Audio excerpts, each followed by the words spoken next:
Right. తెలంగాణలో కాంగ్రెస్ ప్రభుత్వం వచ్చి ఆల్మోస్ట్ 2.5 సంవత్సరాలు దాటిపోయింది. 3 ఏళ్ళు కూడా దగ్గరవుతూ ఉంది. సో, ఇటువంటి నేపథ్యంలో ఒక ఆసక్తికర చర్చ ఏందవుతుందంటే, ఏం జరుగుతుందంటే, 6 గ్యారంటీలు తెలంగాణలో కాంగ్రెస్ ప్రభుత్వం అధికారంలోకి రాకముందు క్యాంపెయిన్‌లో కావచ్చు, లేదంటే ఎన్నికల మేనిఫెస్టోలో పెట్టినటువంటి 6 గ్యారంటీలు 6 గ్యారంటీలు అమలయ్యాయా? లేవా? ఎంతవరకు అమలయ్యాయి? ఎంత ఎంత మేరకు ఫెచ్ అయ్యాయి? ఎంత మేరకు లబ్ధి చేకూర్చాయి? ఎన్ని అమలు కాలేదు? ఎన్ని అమలు అయ్యాయి?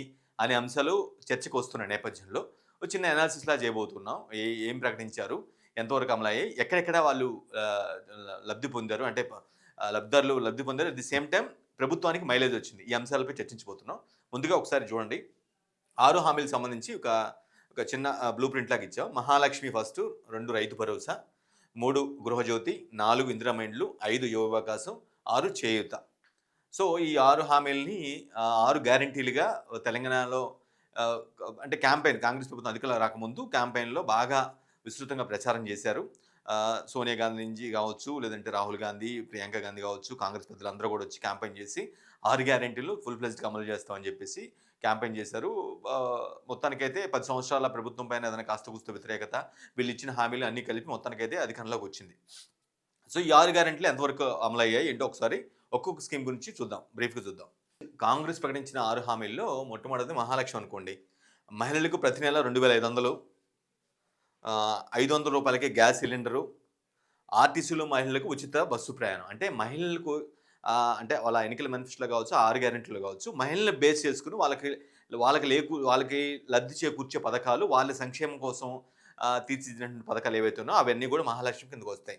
మహిళలకు ప్రతి నెల 2500, 500కి గ్యాస్ సిలిండరు, ఆర్టీసీలో మహిళలకు ఉచిత బస్సు ప్రయాణం. ఆఫ్‌కోర్స్ ఇది బాగా రన్ అవుతుంది. అంటే అధికారంలోకి వచ్చిన కొద్ది రోజులకే ఇది అమలు చేశారు. మహిళలకు ఉచిత బస్సు ప్రయాణం. తెలంగాణ స్టేట్ మొత్తం కూడా తిరిగేలాగా మహిళలు ఎటువంటి టికెట్ లేకుండా జస్ట్ ఆధార్ కార్డ్ చూపించుకొని వెళ్ళిపోయేలాగా తీసుకున్న నిర్ణయం. అది ఇంప్లిమెంట్ అవుతుంది. ఫుల్ ఫ్లెడ్జ్డ్‌గా ఇంప్లిమెంట్ అవుతుంది. నో ఇష్యూ అందులో. 500కి గ్యాస్ సిలిండర్ ఏదైతే ఉందో బిలో పవర్టీ లైన్ కింద ఉన్నటువంటి ఎవరైతే ఫ్యామిలీస్ ఉంటాయో వాళ్ళకి 500కే గ్యాస్ సిలిండర్ కూడా కొంచెం లేట్ అయినా సరే దాన్ని కూడా అమల్లోకి తీసుకొచ్చారు. అది వాస్తవ రూపంలో గ్రౌండ్ రియాలిటీలో ఎంత స్థాయిలో ఎంత పర్సెంటేజ్ అమలవుతుందనేది ఇంకొక చర్చ. బట్ ఇది కూడా అమలవుతుంది. సో, ఇది మాత్రం మహిళలకు ప్రతి నెల 2500 అనేది మాత్రం ఇది ఇంకా ఫుల్ ఫ్లెడ్జ్డ్‌గా అవ్వలేదు. అది అసలు పూర్తిగా అమలైందని కూడా మనం చెప్పలేం ఓ మాటలో చెప్పాలంటే. సో, మహాలక్ష్మి పథకం కింద అయితే ఖచ్చితంగా ఈ 2 అయితే అమలవుతున్నాయి. ఈ 2 వీటి కింద ఉన్నటువంటి అంటే మహిళలు లబ్ధి చేకూరుస్తూ చేసినటువంటి పథకాల్లో ఈ 2 అమలవుతున్నాయి. రైట్. 6 గ్యారంటీలో రెండోదని మనం రైతు భరోసా అనుకుంటే అంటే రైతులు లబ్ధి చేకూర్చాలి. రైతులకి లబ్ధి చేయాల్సిన అంటే రైతుల సంక్షేమమే లక్ష్యంగా కాంగ్రెస్ పార్టీ ప్రశ్నించి కూడా మేము రైతుల పక్షపాతం అని కూడా చెప్పుకుంటుంది కాబట్టి, ఆ రైతుల బేస్ చేసుకొని ఏమేమి పథకాలున్నాయి అందులో అంటే రైతులని కోసం రైతులకు ఏడాదికి ఎకరానికి రూ. 15,000, వ్యవసాయ కూలీలకు 12,000, వరి పంటలకు రూ. 500 బోనస్. ఈ వీటి మీద వాటికి రైతు సంక్షేమాన్ని చేకూరుస్తూ వారికి ఒక పుషప్ ఇస్తూ ఈ పథకాలను తీసుకొచ్చింది. ఏడాదికి ఎకరానికి రైతు భరోసా కింద 15,000 ఇది ఓకే. ఇది రన్ అవుతుంది. అదే దశల వారీగా చేస్తున్నారు. అయినప్పుడు కూడా ఇంప్లిమెంట్ చేస్తున్నారు. సో, యాక్చువల్‌గా వ్యవసాయ కూలీలకి 12,000 ఇది అమలవుతుందా లేదా అనేది ఎంత ఎంత మేరకు అమలవుతుంది ఏంటనేది మాత్రం కొంచెం అది డౌట్. నో డౌట్ అందులో. వరి పంటకి 500 బోనస్. ఈ బోనస్ అయితే మొదలుపెట్టడం అయితే జరిగింది. బట్ అది ఏ స్థాయిలో ఇంప్లిమెంట్ అవుతుంది ఏంటనేది మాత్రం కొంచెం డౌట్స్ ఉన్నాయి. అంటే ఇంప్లిమెంటేషన్ ప్రకారం ఇది మాత్రం అవుతుంది. రైతులకి ఏడాదికి ఎకరానికి 15,000 అంటే 12,000 చొప్పున ఏస్తున్నారు. ఆహ్, ఆహ్, కొన్ని దఫాలుగా ఏస్తున్నారనమాట. అంటే ఏడాదికి 12,000 చొప్పున అయితే ఏస్తున్నమాట వాస్తవమే.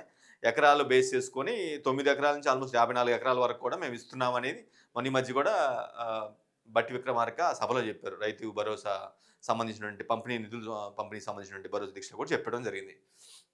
సో, ఇందులో ఇది పైది మాత్రం ఆహ్, రైతులకు ఏడాదికి ఎకరానికి 15,000 అనేది మాత్రం ఓకే.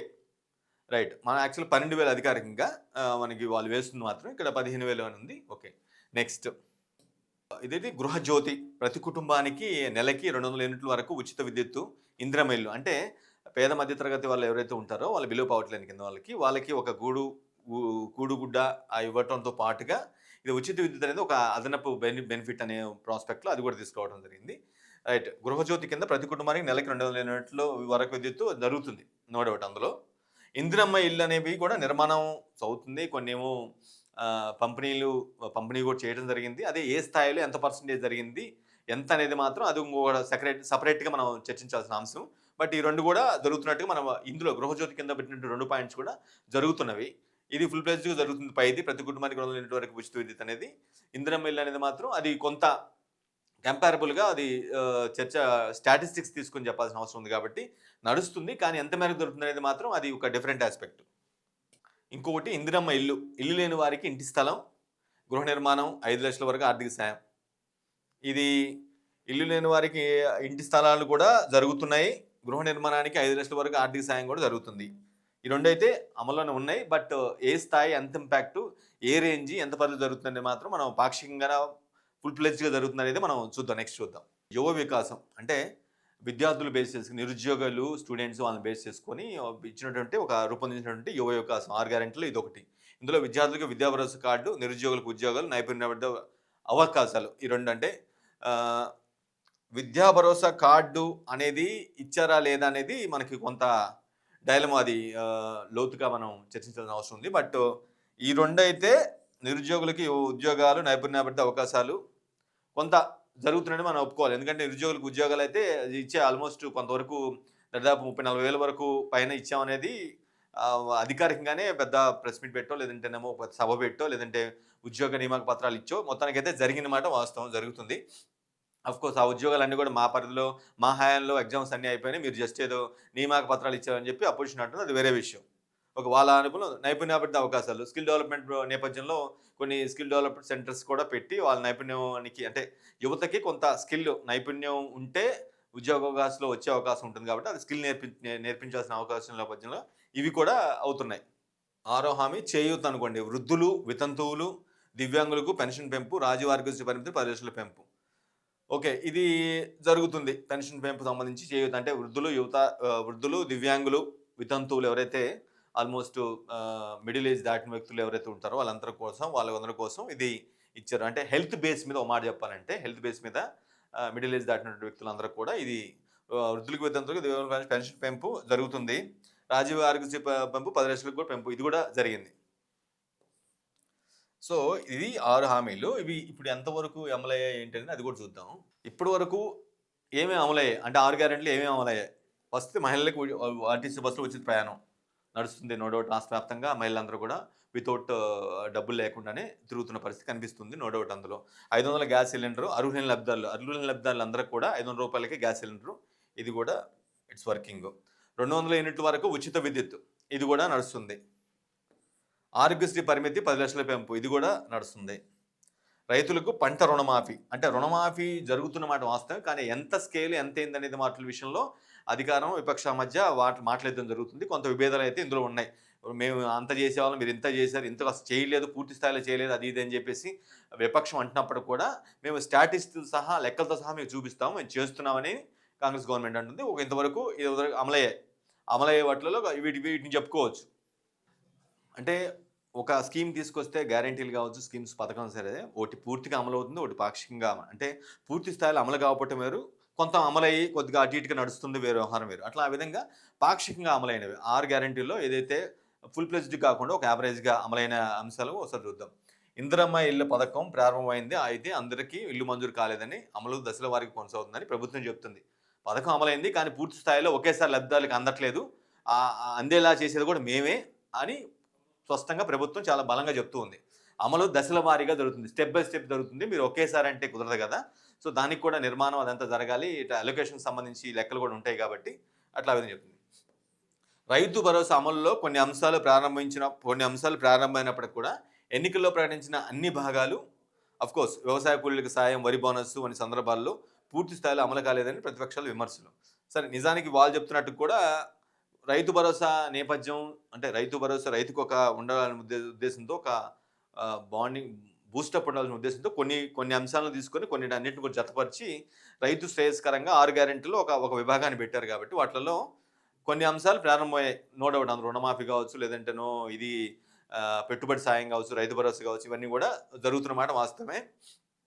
అయితే ఎన్నికల సమయంలో ప్రకటించిన అన్ని సందర్భాలు, అంటే పూర్తి స్థాయిలో అప్పుడు ప్రకటించినటువంటి ఏదైతే ఉంటే అందులో వ్యవసాయ కూలీలకు సాయం అవుతుంది. వరి బోనస్ అన్ని సందర్భాల్లో పూర్తి స్థాయిలో అమలు కాలేదని ప్రతిపక్షాలు. అంటే నేను ఇందాక మనం అనుకున్నట్టుగానే వరి బోనస్ అనేది పూర్తిగా అమలు కాలేదు అనేది, అది మనం కొంత విపక్షంతో ఏకీభవించవచ్చు. పూర్తి స్థాయిలో అవ్వలేదు అనేది. వ్యవసాయ కూలీలకు సాయం గూడా అది ఈ ఆరోపణ గూడా విపక్షం చేస్తుంది. వ్యవసాయ కూలీలకి మీరు 12,000 ఇస్తా అన్నారు, ఇవ్వట్లేదు. అంతా అబద్ధం అని చెప్తున్నారు. అది పూర్తిగా అమలు కాలేదని గూడా కొంతవరకు మనం నమ్మొచ్చు. పూర్తి స్థాయిలో అయితే అవ్వలేదు అనేది. ఇంకా పూర్తిగా అంటే 6 గ్యారెంటీలు ఇంకా ఏదైతే 6 గ్యారెంటీలు ఉన్నాయో వాటిలలో పూర్తిగా అమలు కాని వాటిలలో మహిళలకి నెలకు రూ. 2,500 నగదు సాయం పూర్తిగా అందలేననమాట మనం ఒప్పుకోవాల్సిందే. ఎన్నికల హామీ వరకే నిరుద్యోగ వృత్తి, యువ వికాసం అంశాలు పూర్తి స్థాయిలో అమలు కాలేదు. ఇది కూడా పూర్తిగా అమలు కాలేనట్టుగా మనం భావించాల్సిన అవసరం ఉంది. అన్ అన్ని అర్హులందరికీ కూడా ఇందిరమ్మ ఇల్లు పూర్తి స్థాయిలో అందలేదు. చేయూతలోనే కొన్ని చేయూత పథకం కింద అంటే కొన్ని సంక్షేమ అంశాలు ముఖ్యంగా హామీ ఇచ్చిన విధంగా అన్ని వర్గాలకు పూర్తి స్థాయిలో చేరలేదని విమర్శలున్నాయి. వాస్తవం ప్రతిది కూడా ఏదైనా సరే విమర్శ అంటూ ఉందంటే అది ఖచ్చితంగా పూర్తి స్థాయిలో లేకపోతేనో, లోపాలుంటేనో, ఎగ్జిక్యూషన్‌లో ఏదో తేడాలుంటేనే విమర్శలు వస్తూ ఉంటాయి కాబట్టి, ఆ విమర్శల బేస్‌లోనే కాంగ్రెస్ అంటే విపక్షం బీఆర్ఎస్ ఆరోపణలు చేస్తున్నాయి. పూర్తిగా కాలేవు అనేది వాళ్ళ బలమైనటువంటి ఆరోపణ. ఇది మన కంటికి కనిపిస్తుంది ఖచ్చితంగా నెలకి 2,500 నగదు సాయం అది పడలేదు. అది వాస్తవమే. ఎన్నికల హామీల మేరకు అన్ని నిరుద్యోగ యువత కోసం యువ వికాసం పేరుతో పెట్టినటువంటి అంశాలవన్నీ కూడా పూర్తిగా అమలు కాలేదని కూడా మనం ట్రస్ట్ చేయొచ్చు. సరే ఒక ప్రభుత్వం ఏదైనా సరే రూలింగ్ మొదలుపెట్టిన తర్వాత కొన్నాళ్ళకి కొన్ని నెలలకు 2-3 సంవత్సరాలు దాటిన తర్వాత ఆబ్వియస్‌గా ఆ ప్రభుత్వం నడిపించే వ్యక్తి కావచ్చు, లేదంటే ఆ ప్రభుత్వం యొక్క మైలేజీ గ్రాఫ్ అనేది జనరల్‌గా అంచనా వేస్తూ ఉంటారు. ఆ లెక్కన ఈ దాదాపు 3 ఏళ్లుగా వస్తున్నటువంటి ఈ కాంగ్రెస్ ప్రభుత్వంలో పర్టిక్యులర్‌గా గ్రాఫ్ పెరిగిందా? అంటే రేవంత్ రెడ్డిది కావచ్చు, లేదంటే సీఎంగా ఉన్నటువంటి రేవంత్ రెడ్డి కావచ్చు, లేదంటే కాంగ్రెస్ ప్రభుత్వంది కావచ్చు. అది మహిళలకు ఉచిత బస్సు ప్రయాణిక విస్తృత ఆదరణ లభించింది. నో డౌట్ అందులో. ఎందుకంటే ఎక్కడ చూసినా సరే స్టేట్ మొత్తంలో కూడా ఎక్కడైనా సరే మహిళలందరూ కూడా వితౌట్ టికెట్టు వెళ్ళిపోతున్నారు. ఆధార్ కార్డ్ చూపించుకొని ఎక్కడి నుంచి స్టేట్ మొత్తం ఏపీలోనే నీకు ఏ డిస్ట్రిక్ట్ ఆ డిస్ట్రిక్ట్ పరిమితం కానీ ఇక్కడ మొత్తం స్టేట్ మొత్తం కూడా ఇవ్వడం అంటే ఒక పెద్ద అచీవ్‌మెంట్ లానే పెద్ద పథకంగానే భావించాల్సిన అవసరం ఉంది. ఎక్కువ లబ్ధిదారులు జరుగుతున్న పథకం అయితే ఖచ్చితంగా ఇది అనుకోవాలి మనం. నో డౌట్ అందులో. మహిళలకు ఎక్కువ లబ్ధి పొందుతున్న పథకంలో ఇది ఖచ్చితంగా. 200 యూనిట్ల ఉచిత విద్యుత్ ఫ్రీ, 500 గ్యాస్ సిలిండర్ వంటి పథకాలు లక్షలాది కుటుంబాలకు చేరాయి. నిజమే. ఇది వాస్తవమే. నో డౌట్ అందులో. పెట్టుబడుల ఆకర్షణ, ఉద్యోగ నియామకాలు, మౌలిక సదుపాయాలపై ప్రభుత్వం దృష్టి పెట్టామంటున్న కాంగ్రెస్.